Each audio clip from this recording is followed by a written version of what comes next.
Welcome back, everyone, to another Book Versus. Yeah, so I suppose it's time we're looking at Jules Verne, right? Known as the great-great-granddaddy of the sci-fi genre. As with all old public domain books, they've been remade relentlessly over and over again.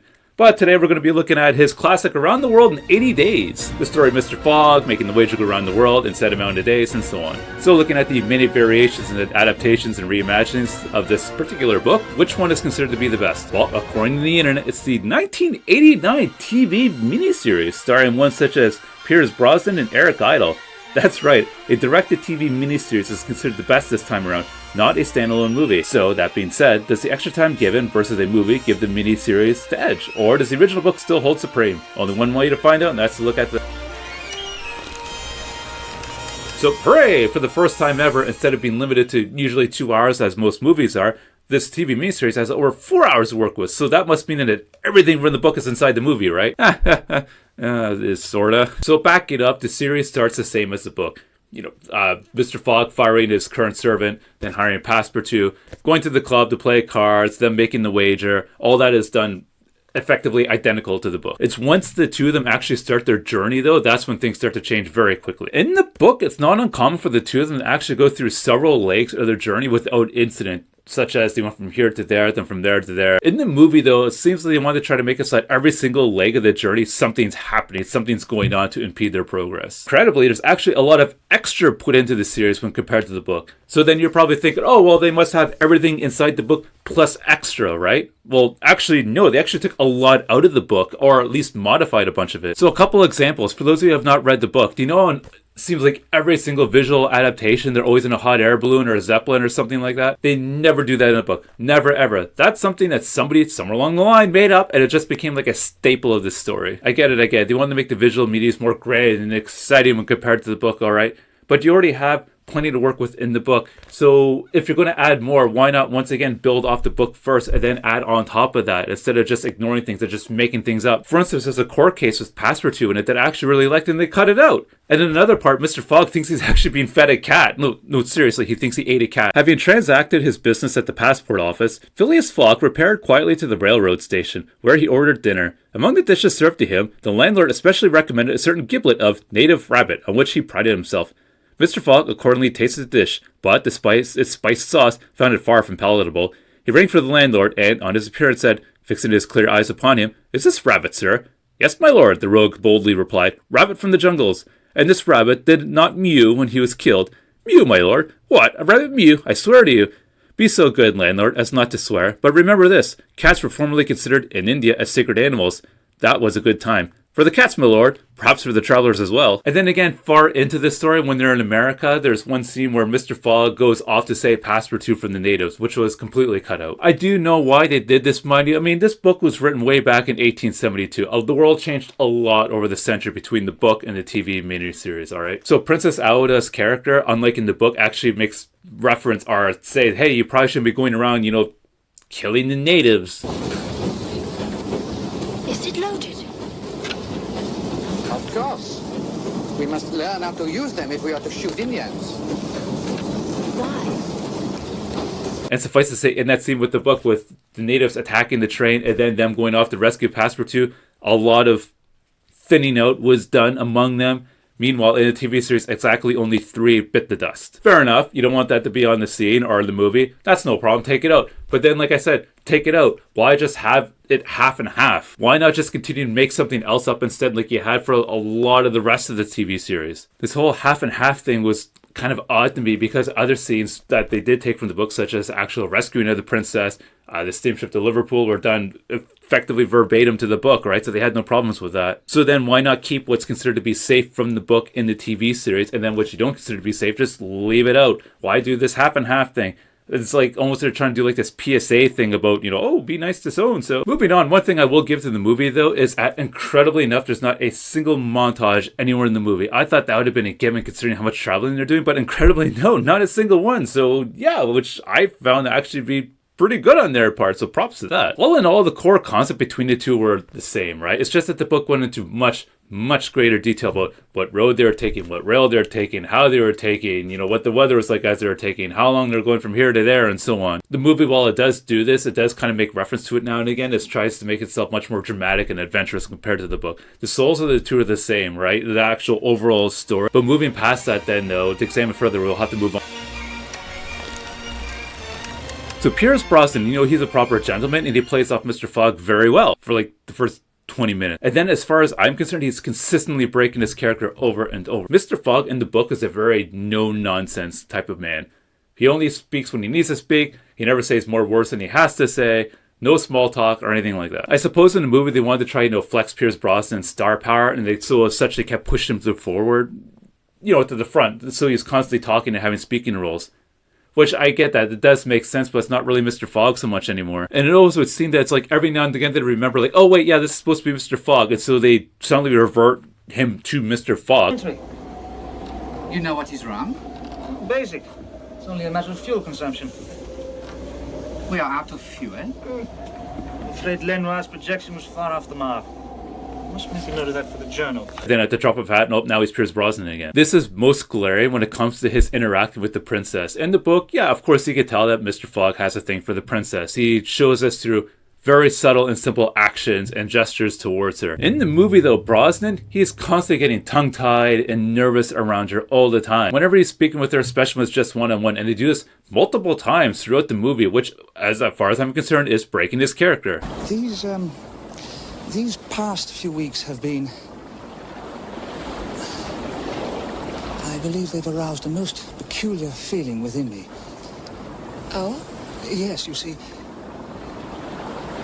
you've preoccupied my thoughts in many ways. In the book, it's not until the very end when he finally admits how he feels to her about that he's then awash with emotion. But in the movie, all this, mental gymnastics, tiptoeing around everything, it just didn't do it for me. Passepartout, he was great all the way through. I enjoyed how he did his character. Even with all the new stuff they kind of added in, I feel they did a good job of how Passepartout from the book would act in that. I suppose he's a bit of a simple character, but hey, it works and he was enjoyable, so good job. Princess, she was updated a little bit. So like I've already been mentioning, they have that whole romance thing going on with her and Mr. Fogg, or Pierce Brosnan's character. And so in order for that to make sense, yes, she had to be a bit more, once again, pushed to the front a little bit. Something else, though, is unlike in the book, she kind of questions things a lot more. Like I said earlier about them when they were fighting the natives in America. And she's also sitting around like questioning and pointing out the oddities of like Britain's expansion, colonialism, if you will. This is all new. None of that was really in the book. And I actually thought it was pretty funny. It was pretty good. And not even from like a progressive anti-colonialism stance. No, strictly from like an entertainment perspective.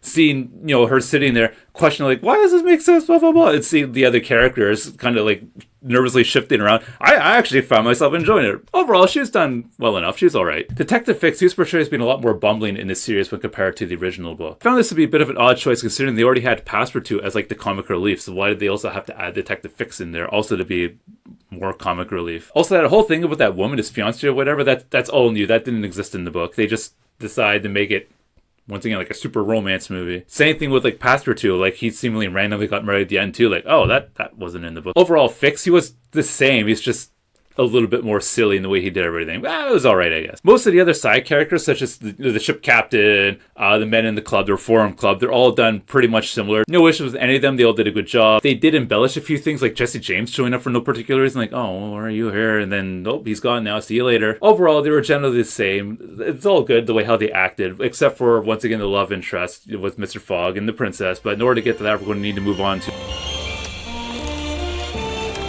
Incredibly enough, the miniseries actually moves slower than the book. Book emphasizes heavily on the geography of the way they're traveling, right? It goes into great detail about the modes of transportation they're using to get to point A to point B. And like I had already mentioned earlier on, they'll oftentimes in the book go through several stops without incident, just bang, bang. So we're going to ignore the story for a second, just talk about Jules Verne himself, like the author, right? So in all his books, or at least the ones I've read so far, he always gets into very, very explicit detail on the bare bones knickknacks of whatever it is that he's speaking about. Whether it be about the geology, about them going into the center of the earth, or the topography of the moon as they fly around it. Well, in regards to Around the World in 80 Days, this is his geography book. And so while there is, of course, plenty of adventure in the book, there will be plenty of times, too, where the author, Jules Verne, will just simply stop and just talk about the geography, about how, once again, how long it'll take to do this or get here, or how to get there, and so on, based on the geography. The movie takes all that out in exchange of always trying to make sure that something's happening all the time at every leg of the journey, like I've already said. And since something's always constantly going on and they're never just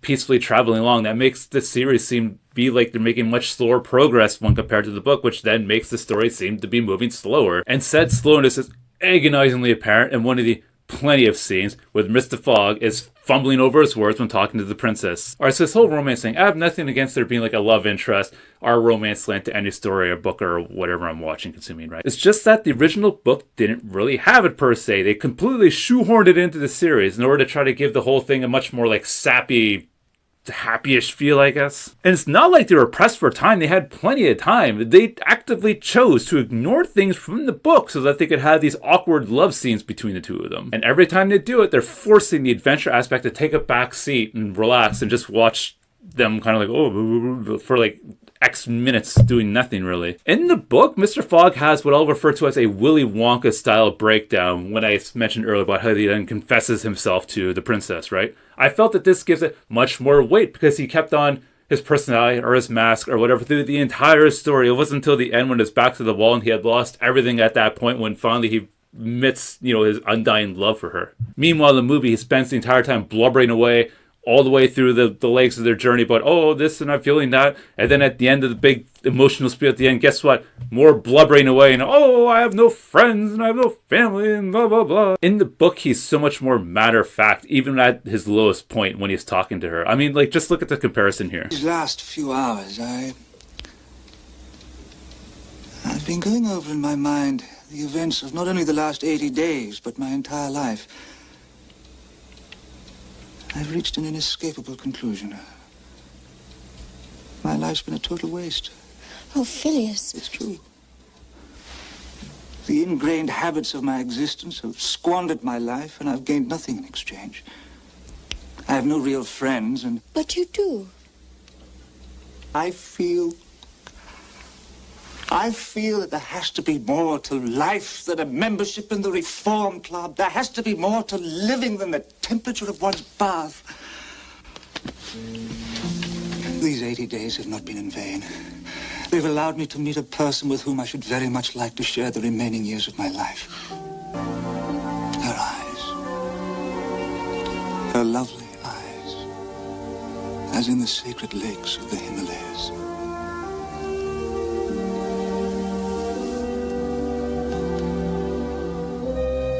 He sat several minutes without speaking, then, bending his eyes on Aouda, "Madam," he said, "will you pardon me for bringing you to England?" "Aye, Mr. Fogg," replied Aouda, checking the pulsations of her heart. "Please let me finish," returned Mr. Fogg. "When I decided to bring you far away from the country, which was so unsafe for you, I was rich and counted on putting a portion of my fortune at your disposal. Then my existence would have been free and happy, but now I am ruined." "I know it, Mr. Fogg," replied Aouda, "and I ask you in my turn, will you forgive me for having followed you, and, who knows, for having, perhaps, delayed you, and thus contributed to your ruin? Madam, you could not remain in India, and your safety could only be assured by bringing you to such a distance that your persecutors could not take you." "So, Mr. Fogg," resumed Aouda, "not content with rescuing me from a terrible death, you thought yourself bound to secure me my comfort in a foreign land?" "Yes, madam, but circumstances have been against me. Still, I beg to place the little I have left at your service." "But what will become of you, Mr. Fogg?" "As me, madam," replied the gentleman coldly, "I have need of nothing." "But how do you look upon the fate, sir, which awaits you, as I am in the habit of doing?"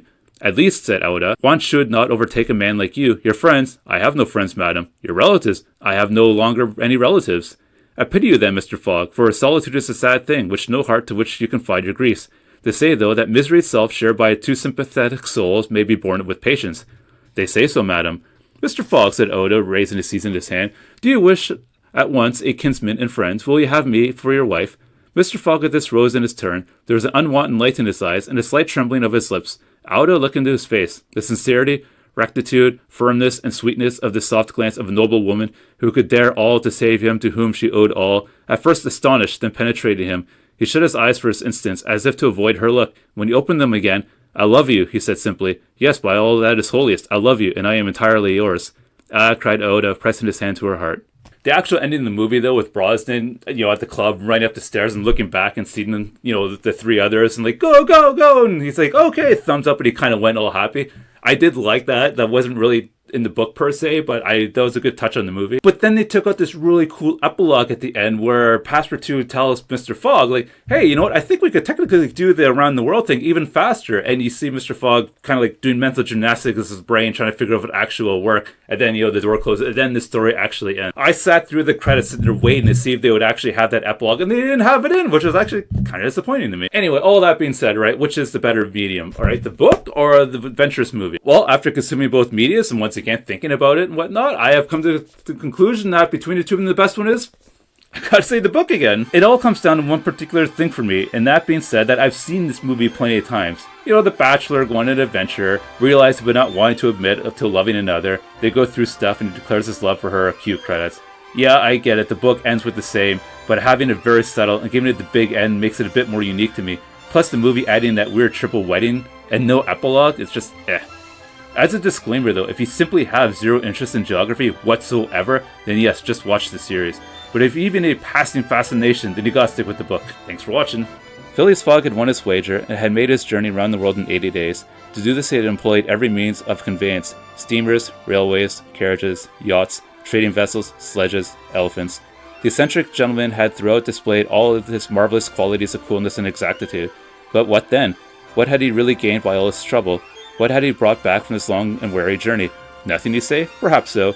Nothing but a charming woman who, strange as it may appear, made him the happiest of men. Truly, would you not for less than that to make the tour around the world?